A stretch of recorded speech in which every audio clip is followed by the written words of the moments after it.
محترم سامعین و ناظرین، السلام علیکم ورحمۃ اللہ وبرکاتہ۔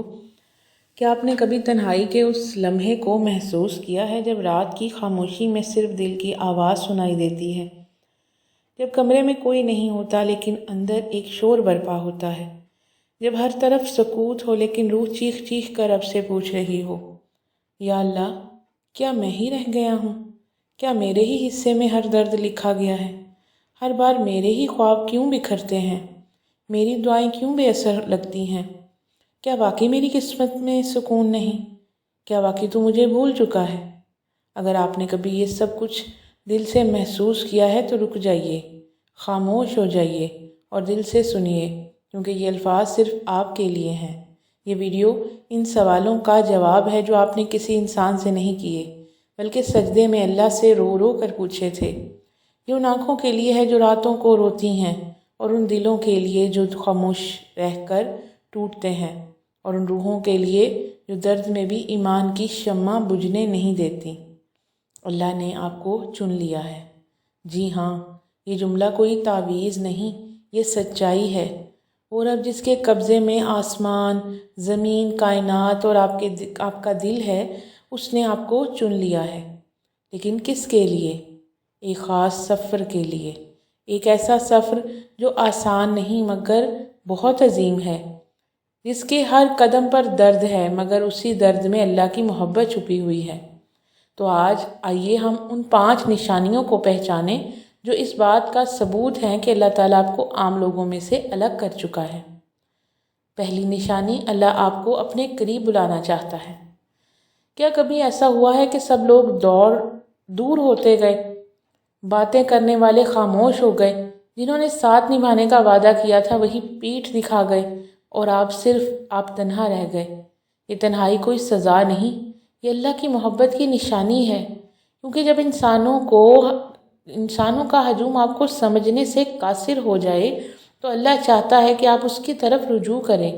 اللہ تعالیٰ قرآن پاک میں فرماتے ہیں، اور ہم انہیں دنیا کے چھوٹے عذاب کا مزہ چکھائیں گے تاکہ وہ پلٹ آئیں۔ یہ تکلیف، یہ تنہائی اللہ کی طرف سے آپ کے لیے ایک خاص دعوت ہے۔ بس لوٹ آؤ، میں تمہیں چاہتا ہوں، میں تمہارا رب ہوں۔ کبھی محسوس کیا کہ سجدے میں گر کر جو آنکھوں سے بہتا ہے وہ محض آنسو نہیں، وہ اللہ کا جواب ہوتا ہے۔ جو الفاظ ہم ادا بھی نہیں کر پاتے، اللہ ان کی بھی سن لیتا ہے۔ جب دنیا تھکانے لگے تب نماز میں اپنا درد بہائیں، رب سے کہیں، یا اللہ، اب تیرے طرف لوٹ آیا ہوں، کیونکہ مجھے تیرے سوا کہیں قرار نہیں۔ دوسری نشانی، اللہ آپ کو لوگوں کی حقیقت دکھا رہا ہے۔ کبھی آپ نے کسی کو اپنا سب کچھ سمجھا اور بدلے میں تنہائی پائی؟ جنہیں اپنی خوشی کا ذریعہ سمجھا وہی آنسو کا سبب بن گئے، جن پر اندھا یقین کیا وہی دل چیر گئے۔ یہ سب کچھ ایک عظیم سبق تھا۔ اللہ نے آپ کو دھوکے سے بچایا۔ اگر وہ لوگ وقت پر بے نقاب نہ ہوتے تو آپ شاید ہمیشہ ان کے سائے میں زندگی برباد کر دیتے۔ قرآن پاک میں اللہ تعالیٰ فرماتے ہیں، ہو سکتا ہے تم کسی چیز کو ناپسند کرو اور وہی تمہارے لیے بہتر ہو، اور ہو سکتا ہے تم کسی چیز کو پسند کرو وہ تمہارے لیے نقصان دہ ہو۔ اللہ نے جنہیں آپ کی زندگی سے نکالا وہ آپ کے لیے نقصان تھے، جنہیں آپ خوشی سمجھ بیٹھے تھے۔ اب ہمیں کیا کرنا ہے؟ شکوے نہیں کرنے، شکر ادا کرنا ہے۔ جو لوگ چلے گئے وہ نعمت بن کر گئے، اور جو باقی ہے وہ صرف اللہ ہے، جس پر بھروسہ کبھی نہیں ٹوٹنا چاہیے۔ تیسری نشانی، اللہ تعالیٰ آپ کو صبر کی دولت عطا کر رہا ہے۔ یاد کریں وہ دن جب آپ نے کہا تھا، اب بس مجھ سے اور برداشت نہیں ہوتا، اور آج آپ زندہ ہیں، سانس لے رہے ہیں، چل رہے ہیں۔ یہ کیسے ممکن ہوا؟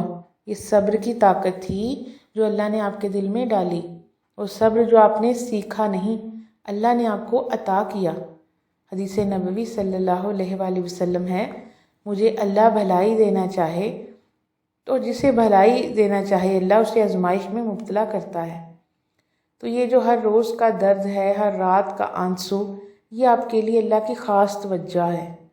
اللہ چاہتا ہے کہ آپ مضبوط ہوں، رب کی رضا پر راضی ہوں، تو جب صبر تھکنے لگے تو صرف ایک جملہ دل میں کہیں، یا رب تو دیکھ رہا ہے اور مجھے تیری رضا چاہیے۔ چوتھی نشانی، اللہ آپ کے اندر اعتماد جگا رہا ہے۔ دنیا نے آپ کو ناکام کہا، کمزور کہا، آپ کی کوششوں کو بیکار سمجھا، تو سنیں، دنیا کی آوازیں وقتی ہیں، اللہ کا کلام ابدی ہے۔ قرآن پاک میں موسیٰ علیہ السلام کا واقعہ آتا ہے، اور وہ کیا چیز ہے تیرے دائیں ہاتھ میں؟ موسیٰ علیہ السلام نے کہا، یہ میری لاٹھی ہے۔ اللہ نے اسی لاٹھی سے دریا چیر دیا، یعنی جو چیز آپ کے پاس ہے وہی کافی ہے، بس شرط یہ ہے کہ آپ کو یقین ہو اللہ پر اور خود پر۔ آپ کی سادگی، آپ کی خاموشی، آپ کی دعا، آپ کی محنت سب اللہ کے علم میں ہے، اور وہ آپ کو ہر دن مضبوط بنا رہا ہے تاکہ آپ اس مقام تک پہنچیں جہاں دوسروں کی رسائی نہیں۔ تو خود پر شک کرنا چھوڑ دیں، کیونکہ اللہ تعالیٰ نے آپ میں کچھ خاص رکھا ہے۔ پانچویں نشانی، اللہ چاہتا ہے کہ آپ صرف اسی سے جڑ جائیں۔ دنیا بدلتی ہے، چہرے بدلتے ہیں، رشتے بدل جاتے ہیں، جو کبھی سب کچھ تھے وہ اجنبی بن جاتے ہیں، اور تبھی خاموشی چھا جاتی ہے۔ لیکن یہ خاموشی کوئی خالی پن نہیں، یہ وہ مقام ہے جہاں صرف اللہ باقی رہتا ہے، اور یہی اصل زندگی کا آغاز ہوتا ہے۔ حدیث قدسی ہے، میرا بندہ نفل عبادتوں کے ذریعے میرے قریب ہوتا رہتا ہے، یہاں تک کہ میں اس سے محبت کرنے لگتا ہوں۔ یہ محبت اللہ کی ہے، نہ مشروط، نہ وقتی، نہ دھوکہ دینے والی۔ یہ وہ محبت ہے جو تنہائی میں بھی روشنی دیتی ہے اور سجدے کو قرار بنا دیتی ہے۔ تو روز کچھ لمحے صرف اللہ کے لیے نکالیں، 2 رکعت نماز، کچھ خاموش دعائیں اور ایک جملہ، یا اللہ تو کافی ہے، تو ہی میرا سب کچھ ہے۔ عزیز سامعین و ناظرین، یہ آزمائشیں، یہ خاموشیاں، یہ آنسو، یہ سب کچھ محض دکھ نہیں بلکہ 5 عظیم تحفے ہیں۔ یہ وہ نشانیاں ہیں جو ثابت کرتی ہیں کہ اللہ نے آپ کو چن لیا ہے۔ آپ کا سفر عام نہیں، آپ کا دکھ عام نہیں، اور سب سے بڑھ کر آپ کا رب عام نہیں۔ وہ رب آپ کو اپنے قریب کرنا چاہتا ہے، آپ کو مضبوط بنانا چاہتا ہے، آپ کو لوگوں سے نہیں صرف اپنے سے جوڑنا چاہتا ہے۔ بس ان نعمتوں کو پہچانیے اور کہیے، یا اللہ اگر یہ سب تیری رضا کے لیے ہے تو میں ہر درد پر راضی ہوں۔ اگر آپ کو یہ پیغام دل سے اچھا لگا ہو یا دل کو لگا ہو تو صرف اپنے دل میں نہ رکھیں، کسی اور کے دل تک یہ روشنی پہنچائیں۔ شاید کسی کی رات کی تنہائی میں یہ امید بن جائے کہ اللہ آپ کو چن چکا ہے۔ یاد رکھیں۔ ملتے ہیں اگلی ویڈیو میں ایک نئے پیغام کے ساتھ، تب تک کے لیے اللہ حافظ۔